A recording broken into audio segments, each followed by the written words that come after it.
Okay. I've got the whatabouts, as I like to call them, which is, am I breaking the fast if I'm taking MCTs, if I'm taking exogenous ketones, if I'm drinking coffee, if I'm drinking tea, if I'm adding artificial sweeteners to those things? I mean, all great questions, and of course, we simply don't know the answer to these questions. It is a function, presumably, of what you are fasting for.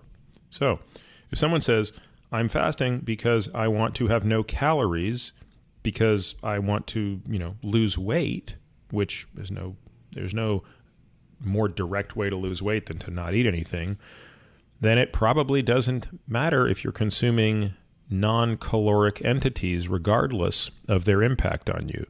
So, in theory, I don't think having a Diet Coke or a coffee, a black coffee with nothing in it, is, from a caloric standpoint, impacting energy balance.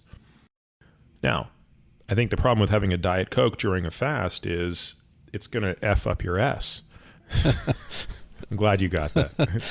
I love when I'm just telling jokes. I've got like a quarterback wristband where I have all the abbreviations. It's like that's effing up his ass, man. Okay, let me check that out. Okay, got it. But I think it just resensitizes your appetite. Certain appetite centers centrally to like, oh my God, should I be eating more? And again, whether there's a cephalic insulin, spike or not, that would be measurable. And my guess is that would be variable. There's some people that might experience it, some people might not. But I just think there is something to be said for just kind of keeping it clean in that regard. Now, I think with coffee, the bigger issue is that caffeine can truly affect lipolysis, and it might sort of artificially create a slight environment of a fed state. So that was the reason that I just decided to say no on that. But obviously I didn't say no to, non-caffeinated tea. But, the way I would say it is like, use your common sense. First things first, if you're fasting, know why you're fasting. If you think you're fasting because of something to do with nutrient sensing, autophagy, and things like that, then you're probably best off having as much nothing as possible. But at the same time, let's major in the major and minor in the minor. And I think whether you're having a green tea versus a rooibos tea versus, a coffee is probably a fourth order consideration.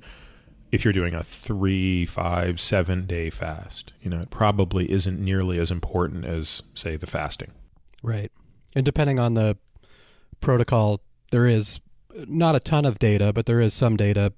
For example, the alternate day feeding, where every other day you're fasting, although technically when you read these papers, your fasting day is, I think it's up to 500 calories is still considered a fasting day, or the 5-2 diet.